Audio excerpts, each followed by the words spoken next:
bukan gimana caranya kita menang atau nge-grab market, tapi gimana caranya kita meyakinkan bahwa produk lokal tuh nggak kalah gitu loh.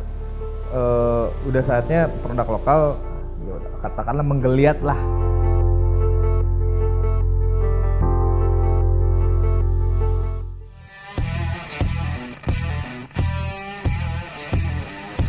Saya Alfi, saya sebagai co-founder, Chief Financial Officer dan Business Development di Saint Barkley. Saya Ami Muhammad, saya sebagai COO Marketing dan Wholesale. Jadi Saint Barkley berdiri tahun 2012, foundernya ada David sama Alfi. Jadi ownernya 5, di tahun-tahun berikutnya saya masuk, Ami Muhammad masuk, terus ada EI dan satu lagi Ozom.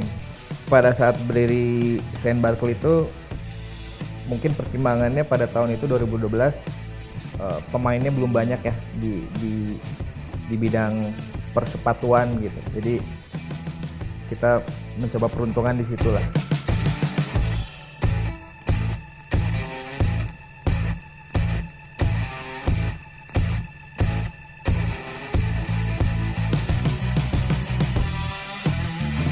Bisa dapat namanya dari mana sebenarnya ya itu yang agak lucunya sih gitu. Kita jujur David waktu itu dapat nama Saint Barkley itu ya dari stiker di angkot gitu.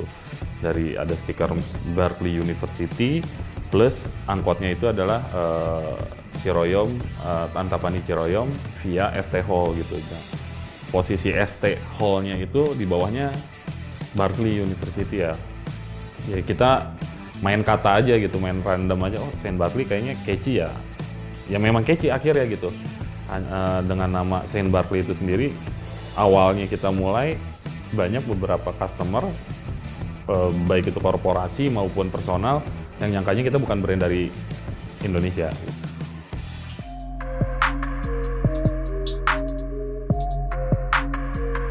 Sebenarnya pada awalnya kita belum tahu kita mau menyasar pasar yang mana nih, tapi pada akhirnya di tahun-tahun berikutnya seiring perjalanan waktu pasar kita mulai terbentuk gitu, segmentasinya mulai terbentuk di mana usia-usia produktif atau mungkin bisa dikatakan usia-usia konsumtif ya, yang ternyata jadi pasar si Saint Barkley itu sendiri gitu. Dari 15 sampai 35 range di umur itu banyak yang jadi konsumen kita gitu.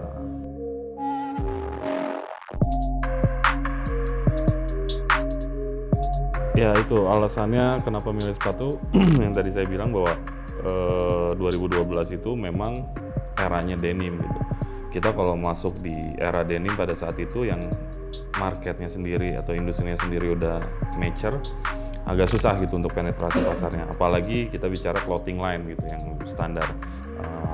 Dan saya percaya bahwa memang sepatu, khususnya sepatu buatan nasional ini memang harusnya sih bisa meraih pasar yang lebih besar lagi di Indonesia. Secara Indonesia adalah market yang sangat konsumtif ya untuk ukuran skala dunia gitu loh.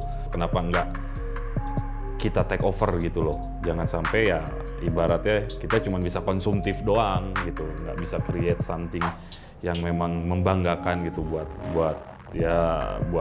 negara kita juga gitu.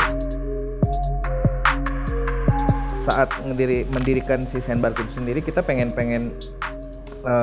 menumbuhkan mindset kalau produk lokal juga bisa bersaing gitu dengan brand-brand luar.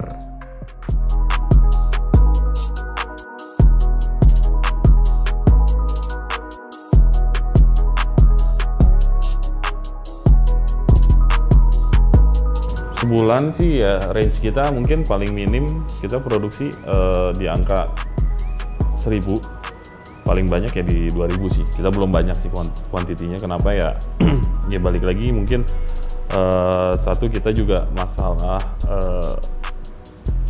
percayaan diri ya, kita masih belum ya. Kita tahu sekarang banyak banget gitu option brand yang lain gitu. Nah, kita nggak mau gambling juga dengan bikin brand ibaratnya bikin kuantiti banyak, akhirnya mandek gitu loh.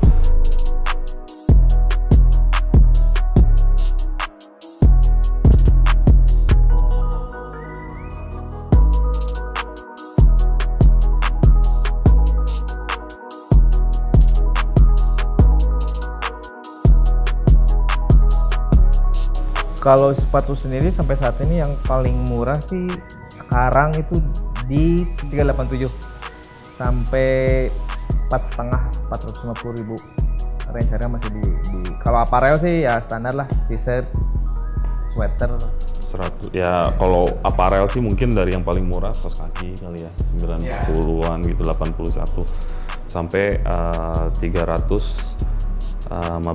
itu hoodies. Cuman kalau untuk sepatu range-nya mungkin dari 387-an, topnya di 4,5 gitu. Itu di luar collabs yang reguler. Kalau collabs mungkin nanti tergantung kita dengan siapa kita collabsnya dan dealnya di angka berapa gitu. Kayak yang termahal sih saat ini mungkin untuk lokal collabs kemarin dengan Horny Cupcakes dan Muklai itu kita jual di 567 kalau nggak salah. Untuk di luarnya sendiri harga tertinggi itu di Malaysia kita collabs dengan Hikari Riders, harga jualnya mungkin kurang lebih sekitar 200 ringgit. Kita ada authorized dealer lah, katakanlah banyaknya di Jawa ya, Jawa Tengah, Lombok, yang terbaru ada di Lombok, Bali ada, Kalimantan, Sulawesi, masih ada beberapa yang bakal join mesin Barkley gitu, authorized dealernya. Kita baru di Malaysia sebenarnya, officialnya kita baru di Malaysia, tapi upcomingnya mungkin kita sih targetin ya tahun ini nambahlah satu negara gitu. Yang paling dekat mungkin ya Singapura gitu, karena kita ada beberapa kolega dan ada satu kerjasama juga dengan salah satu brand di Singapura gitu yang mungkin ya bisa keluar di tahun ini lah.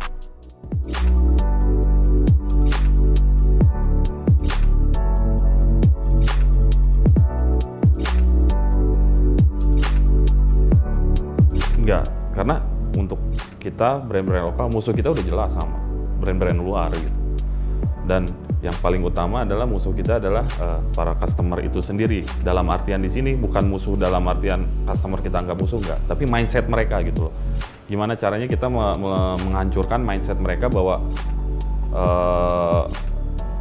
kita sepatu lokal pun ya nggak kalah menariknya lah dengan sepatu luar. Toh sepatu luar juga produksinya semua di sini gitu. Hampir mayoritas brand-brand yang terkenal itu produksinya di sini gitu.